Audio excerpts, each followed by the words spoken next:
de France Femme for a while. We haven't been able to do that and catch up and stop for a minute. So here we are. We'll start there. That's a great place to start. So it was definitely fun to follow along, but the most exciting piece of news to me was that the viewership was gigantic, and I think it blew away all expectations and was just got rave reviews.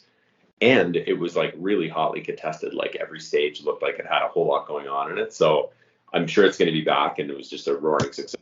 Super cool to see. Yeah. Hats off to Zwift for sponsoring the race, and the Tour de France for putting it on. It was really like 4 weeks of the Tour de France, right? We had 3 weeks with the men and then a week with the women. Viewership was like off the charts. So, was it a success? Absolutely. I think some of the biggest complaints I read was there wasn't a time trial, and I think adding like an Alpe d'Huez stage to it maybe in the future, and maybe adding a few more days, maybe 10 days or 2 weeks at some point. Hopefully someday 3 weeks. Why not? But women's cycling has really been climbing the charts over the years. Finally. I mean, it still has a ways to go, but it's, it seems like, I don't know, 5-6 years ago, it was so hard to even follow women's cycling. They just didn't write about it, couldn't watch it on TV. It was, I don't know, I felt really bad. And it's nice to see it being recognized now. And yeah, it's amazing racing to watch. And yeah. It is. Chapeau. Because of the way that the sport is shot when you're as a viewer, like it's every bit as exciting to watch. It's not like it's like there's Absolutely. a bold difference between what's happening, right? I mean, it's little people in Lycra wearing helmets moving around on a road. It really doesn't matter what the drama is all created in the closeness of the racing and Sure. all the battle for all the different jerseys, right? Sure. So I mean, sometimes the women's racing is more exciting for sure. Yeah. Did you hear any as to why they didn't have a time trial? I didn't. I don't know. Yeah, me neither. I think they've got to add that in, because there's, just like in men's cycling, there's some powerhouses at the time trial, and that they should have their day to shine just as the climbers would, or sprinters, or anybody else, right? Yeah, and it's the Tour de France. You got to have at least one time trial, right? So I'm sure next year they'll have the time trial, But yeah, lots to look forward to. It's awesome to see, and yeah, finally. It was like what 30? They had their last women's Tour de France was, I think, in 1984 or something. So yeah, so a long time. So yeah, and a huge kudos to Zwift. I mean, they've taken a lot of heat recently. I know they shrunk some staff, and there was it's weird with a software business, right? Like they have to, especially if you're pioneering your space, because you don't have any concept of where your landing pad's supposed to be or where competitors come from. So you're trying to target that stuff. And, I'm empathetic to the difficulties of growing and scaling a business like that and getting it sort of right. But I do think that their hearts are in the right place. And absolutely. We talked about this, I think, with Celine Yeager like 2 years ago, that what an opportunity there is for some company to step in and make a big splash in women's cycling. And Zwift did it, and they deserve all of the attention and credit that they got for it, I think. Heck yeah. Yeah, exciting. And lots of organizations right now are struggling.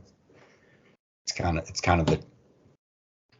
this is the time right now. So I'm sure they'll get back on their feet. Yeah. So then, speaking of growth in cycling, the National Cycling League has been launched recently, which is, interesting, right? Yeah. It's difficult I think it's awesome, because I think that the space is like so controlled by so few. There's so many cyclists though, and we've seen like the total change in the way that races can happen because of the gravel scene and the mountain biking scene, where we see mass participation. So there's a bunch of pros like contesting the race up front, but then there's a whole bunch of age groupers, and like it's changing a little bit, but slowly. But the way that other sports are unionized and stuff, I've always found really interesting, especially since we've become friends, because I am so much more aware of what it's like and how sort of precarious your career is the whole time, right? Even if you're successful, you're constantly on a 12 or 24 month world, right? So it's been Sure. and riders have had no power for, it seems like, generations, or one or two or three or four riders have some power, but the rest of them are just clinging on, even though they're wildly talented. So I think that the whole system seems like ripe for a change, but and this might be it, or this might be like the USFL, right? Like, who knows at this stage? But you don't know unless you try, right? So, and hats off to them for throwing this out there. It's going to start in 2023, and there's still a lot to be known to figure out how it's going to all work. But I think it's men's and women's teams, right, and representing a city. Way back when there was the NCL in 1995, and I was officially on the Boston Banshees. Is that right? I never did a race, but yeah. So I rode my trade team, which was Montgomery Bell, which was the postal team, and then I raced on an NCL team. Yeah. And they held races all over the country. Yeah, I was on the Boston Banshees. Yeah. It didn't. Yeah, it didn't. I think it lasted a year or two, and then it faded away. So hopefully they can learn some lessons and be successful this time. In what format of racing? But yeah, something. Why not? Criterium racing is so much fun to watch. It's a great spectator sport, and criterium racing versus like the Tour de France is like two different animals. Completely. Yeah, it's like the difference between. Fun to watch. You get to see riders 50, 60, 70 times. Cruising around. Yeah. It's awesome. So I always like to watch a good crit. Sometimes when you do it, if it's at the right venue, it's like great spectating. It's even if you don't like the sport. I remember collegiate nationals were in Boston in 1993, and the criterium was like downtown in Cambridge, Mass, just outside the city, and it was just super on a Sunday afternoon, and there were so many people there for a college race, just because like you can bring the race to the people, and that's what's great about crit racing. You just need like a half mile or mile circuit. Right, like it's so much easier to organize too, right? Speaking as a race director, I'm not putting together giant road races with huge road closures, but I can really imagine, but a crit race, you can do it in an industrial park or a little piece of downtown, and you can fit all that stuff in. But you know what I think gives them an advantage to previous iterations of this kind of idea is, first of all, crit racing can be just the beginning. They can grow into there's National Cycling League. It's an ambiguous name. They can do all kinds of racing and stuff related to cycling. But I actually think that the big change in sports betting could be an advantage over previous generations, because crit racing seems like the kind of thing that people would like to gamble on. It really does, right? Yeah. I think they do that in Japan on the track. What's that thing? The Kirin or something? Yeah. They do in Japan. Yeah. But then they got to lock all the riders away, so they don't get bought off. So there's the dark side of it. That's true of every sport, right? Isn't it? For sure. I mean, ultimately. Yeah, for sure. For sure. Like going to be those kinds of risks, and people, like a guy got suspended in the NFL this year for betting on games while he was injured, and he was betting on his team. So like it wasn't, sure. It wasn't evil motivations, but you really got to separate those two things. Yeah. But we can't make gambling go away. And I mean, I don't gamble on sports, but holy cow, it's become a gigantic business. Well, it was always a gigantic business. It's now a gigantic legal business in most places. And I actually think I'm not a big fan of it. I'm not a big fan. I think a lot of people lose a lot of money.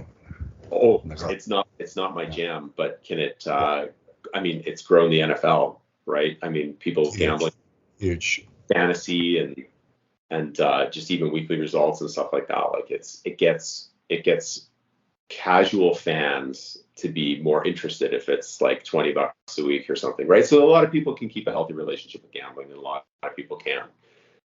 Sure. It's not a bag, but I actually think there's betting. I think from a growth perspective, it'd be good.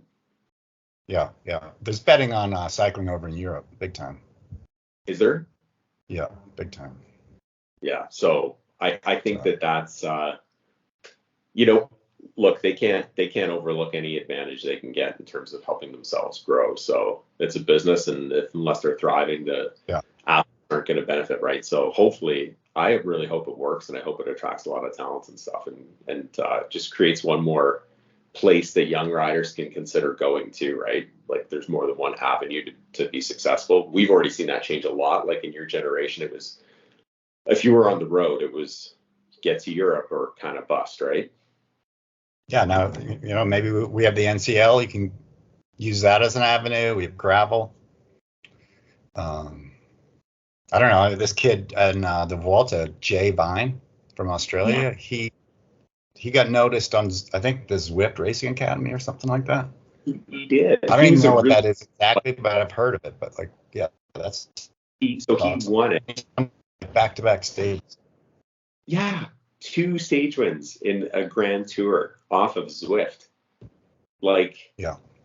unbelievable, right? Like there's these talents that are laying dormant here and there, and they just need to be discovered. Like it's absolutely amazing that happened. But it's like it's like somebody becoming famous on YouTube because they're an awesome songwriter, right? Like you could be in, there's lots of awesome songwriters who never got to make a living as musicians because they never got like that moment where it's so much easier to become discovered now, right? So if you have a 7.0 watts per kilo, you don't need to go and like, you just need to get noticed on Zwift and somebody's going to come and pluck you up. And I mean, it's not that easy, right? But like it changes But guys. it's great. Now you have other avenues, right? Before you had to have a lot of luck. Like, I mean, I had many different times where it was like crossroads and I was like left or right, left or right. And I picked left and it was the right call. Looking back, like, whoa, if I went right, done, Right. or Right. career Relationships having trajectory.